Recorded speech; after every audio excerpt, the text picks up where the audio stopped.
ഇന്നത്തെ എഡിറ്റോറിയൽ നോക്കാം. Limits of pleasure. ഗവർണറിൻ്റെ റോള്, അതിൻ്റെ കോൺസ്റ്റിറ്റ്യൂഷണലായിട്ടുള്ള പ്രൊവിഷൻസൊക്കെ പറയുന്ന ഒരു എഡിറ്റോറിയലാണിത്.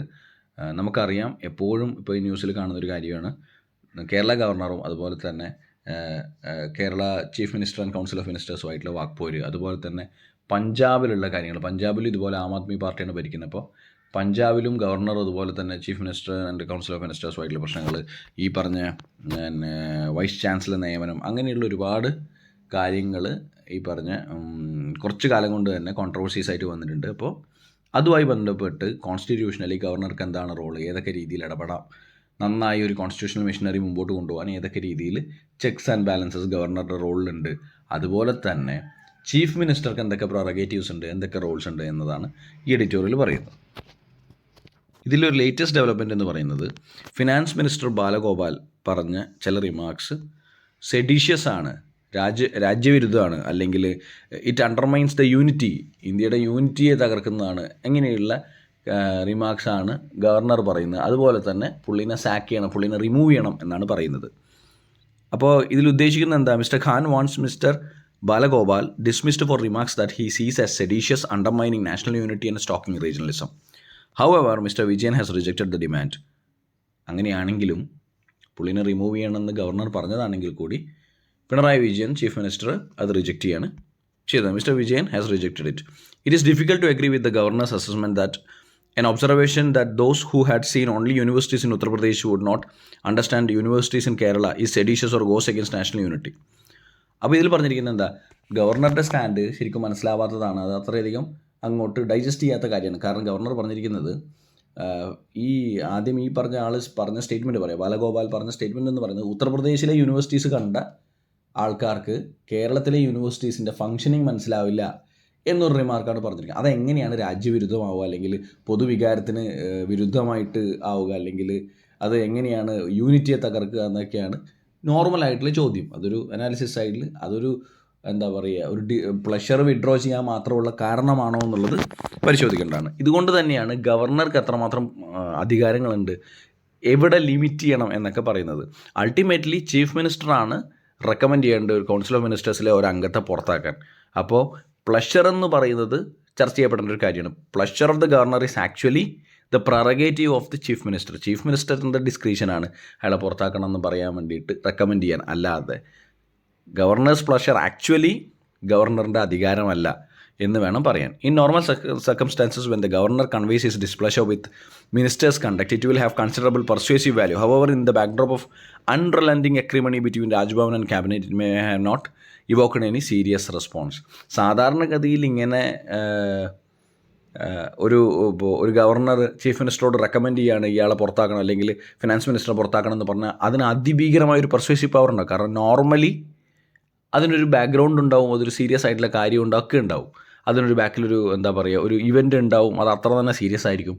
ഈ പറഞ്ഞ കാര്യത്തിൽ അങ്ങനെയൊന്നും അല്ലാത്തത് കൊണ്ട് തന്നെ ചീഫ് മിനിസ്റ്ററിൻ്റെ ഭാഗത്തൊന്നും ഒരു സീരിയസ് റെസ്പോൺസില്ല. കാരണം എന്താ, ഈ പറഞ്ഞ വാക്പോര് കുറേ നാളായിട്ട് ഗവർണർ അതുപോലെ തന്നെ ചീഫ് മിനിസ്റ്ററും കൗൺസിൽ ഓഫ് മിനിസ്റ്റേഴ്സുമായിട്ട് നടന്നുകൊണ്ടിരിക്കുകയാണ്. അതുകൊണ്ട് തന്നെ പല കോൺട്രവേഴ്സീസിൻ്റെ ബാക്ക്ഗ്രൗണ്ടിലുണ്ട്, വി സി നിയമനം, മറ്റ് കാര്യങ്ങൾ. അപ്പോൾ ആരിഫ് ഖാനും അതുപോലെ തന്നെ chief minister Pinarayi Vijayan and council of ministers എപ്പോഴും ഈ പറഞ്ഞ വാക്പോരിൽ റിഫ്റ്റിലും ഏർപ്പെട്ടത് കൊണ്ട് തന്നെ ഗവർണറുടെ റെക്കമെൻഡേഷൻ എന്ന് പറയുന്നത്, ഗവർണർ പ്ലഷർ വിഡ്രോ ചെയ്തു, ഒരു മിനിസ്റ്റർക്ക് ഉള്ള പ്ലഷർ വിഡ്രോ ചെയ്തു എന്ന് ചീഫ് മിനിസ്റ്ററോട് കൺവേ ചെയ്താലും അതിലൊരു ആക്ഷൻ എടുക്കാൻ സാധ്യത കുറവാണ്, ആ റെസ്പോൺസ് ഉണ്ടാവും എന്ന് തോന്നുന്നില്ല എന്നാണ് എഡിറ്റോറിയൽ പറയുന്നത്. അത് ശരിയുമാണ്. കാരണം സാധാരണഗതിയിൽ നമ്മൾ നേരത്തെ പറഞ്ഞ പോലെ ഒരു പെർസ്വേസീവ് വാല്യൂ ഉള്ള വളരെ സ്ട്രോങ് ആയിട്ടുള്ളൊരു കാര്യം ഇതിൻ്റെ പുറകെ ഉണ്ടാവും. അല്ലാതെ ഒരു ചെറിയ റിമാർക്ക്, ഒരു ചെറിയ സെൻറ്റൻസ് പറഞ്ഞതുകൊണ്ട് അത് സെഡീഷ്യസ് ആണെന്നോ അല്ലെങ്കിൽ അത് നാഷണൽ യൂണിറ്റിനെ ബാധിക്കും എന്നൊക്കെ പറഞ്ഞ് ഒരു മിനിസ്റ്ററെ പുറത്താക്കാനുള്ള സാധ്യത കുറവാണ്.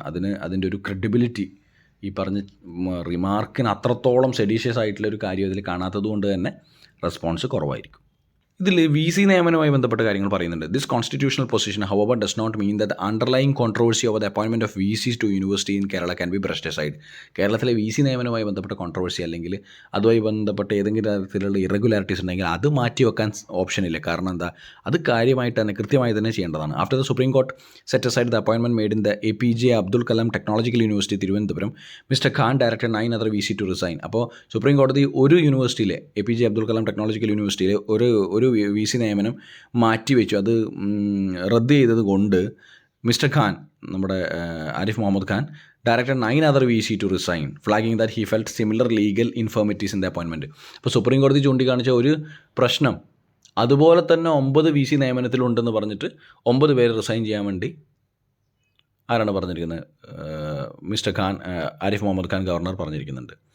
അപ്പോൾ his point was that just as it was in the case before the apex court, these VC2 were either appointed by submission of a single neighbour search committees. അപ്പോൾ സാധാരണ ഇതിലത്തെ ഇറഗുലാരിറ്റി എന്ന് പറയുന്നത് പുള്ളി ചൂണ്ടിക്കാണിക്കുന്നത് ഒരാളെയാണ് വി സി നിയമനത്തിന് വേണ്ടി recommend ചെയ്യുന്നത്. ആക്ച്വലി ഒരാളെയല്ല വേണ്ടത്, ശരിക്കും ഒരു പാനൽ 3 മുതൽ 5 വരെയുള്ള പേരുകളാണ് സബ്മിറ്റ് ചെയ്യേണ്ടത്. അതിന് പകരം ഒരാളെ മാത്രം, അതായത് അയാളെ ഷുവറായിട്ട് അപ്പോയിൻറ്റ് ചെയ്യും എന്ന രീതിയിൽ സബ്മിറ്റ് ചെയ്യുന്നതിനെ ചൂണ്ടിക്കാണിച്ചാണ് ഈ പ്രശ്നം വന്നിരിക്കുന്നത്.